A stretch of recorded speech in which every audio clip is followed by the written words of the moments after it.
opinion. Together we can.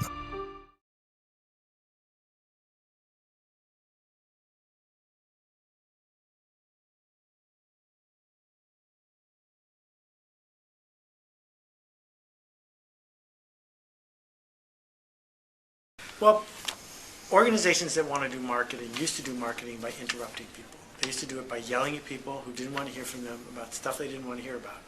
And they figured if they just yelled at enough people often enough, they'd make enough money to earn it back. Small businesses wrestled with this because small businesses don't have enough money to yell at everyone. Well, the world has changed pretty dramatically. We have discovered that people don't pay attention to ads, they skip the ads, they don't respond to the ads, they don't remember the ads. But what the internet is doing is making it easier to follow people you want to follow, to connect to people you want to connect to. So the future of marketing, it turns out, is leadership. That if you do something that people want to follow, if you connect people to people they want to be connected to, they'll join a tribe, a group of people interested in accomplishing something.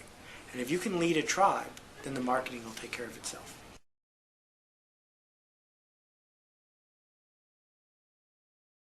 Small businesses have a lot of advantages here. The biggest one is they're run by human beings, whereas big businesses are often run by committees. People don't want to follow a committee. They want to follow a person.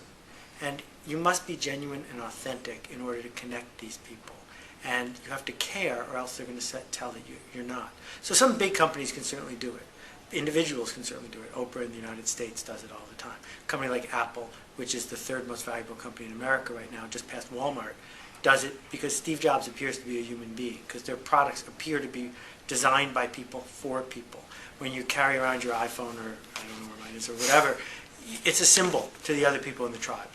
And so this process does work. It works for big companies and for small ones. The beauty for small companies is that tribes don't have to be very big to be effective. If you have 1,000 true fans, 1,000 people who will drive across the country to see you perform, 1,000 people who will tell their friends, that's enough to make an impact.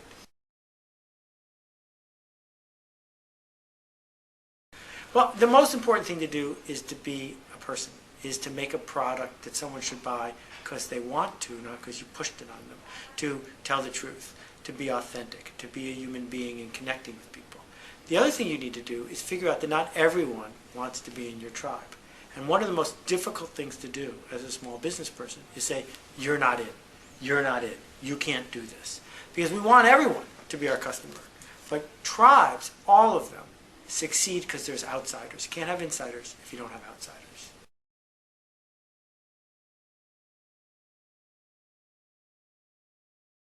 There's a coffee bar in London called Proof Rock, and one of the things that he does is, instead of having a frequent buyer card, where if you buy 8 cups of coffee you get a free one, he gives you one where if you buy 8 cups of coffee from his competitors, and he lists them all, he'll give you a free one. Well, why would you do that? You do that because you're talking to a very specific sort of person, a cosmopolitan, urbane person that gets that you're winking, that understands that they're part of the coffee tribe, that acknowledges the fact that you care enough about coffee and coffee drinkers that you would send people to your competition. That act by a small company changes the landscape. Starbucks can't beat them at that game.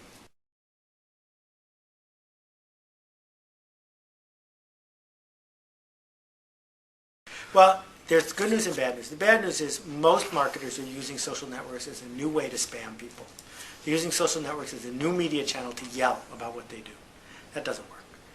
But on the other hand, there's a whole breed of company coming along that's realizing that if you can build a social network on Ning or some site like that, or if you can just create an email relationship with people, or that you can move people through this electronic medium so they can connect with each other, then you're halfway to building a tribe.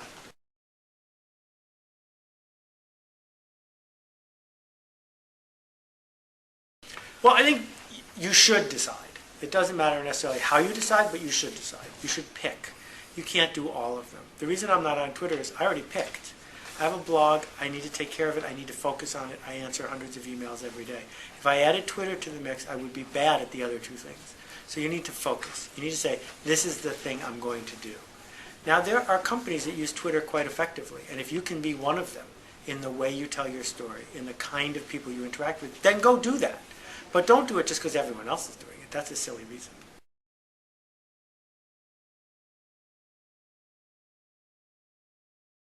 Well, unfortunately, small businesses have been brainwashed into thinking they should fit in.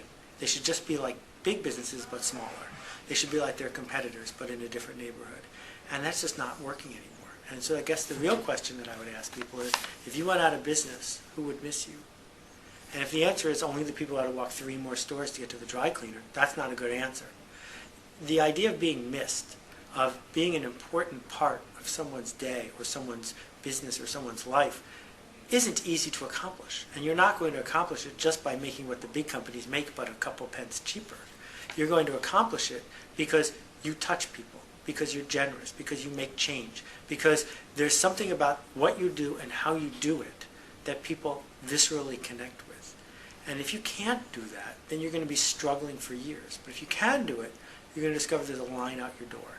There's a line of people who want to be touched by you, who want to be connected, because that's a basic human need.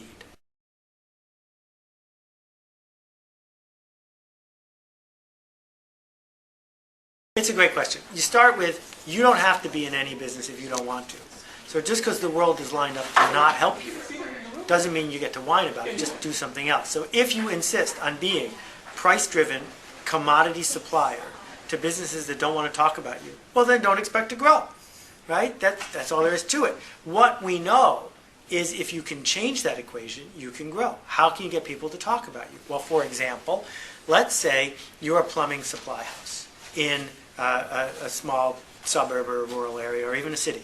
Why not invite all the plumbers, the ones who never get to talk to each other over a beer, together once a month to a party, just to talk to other plumbers?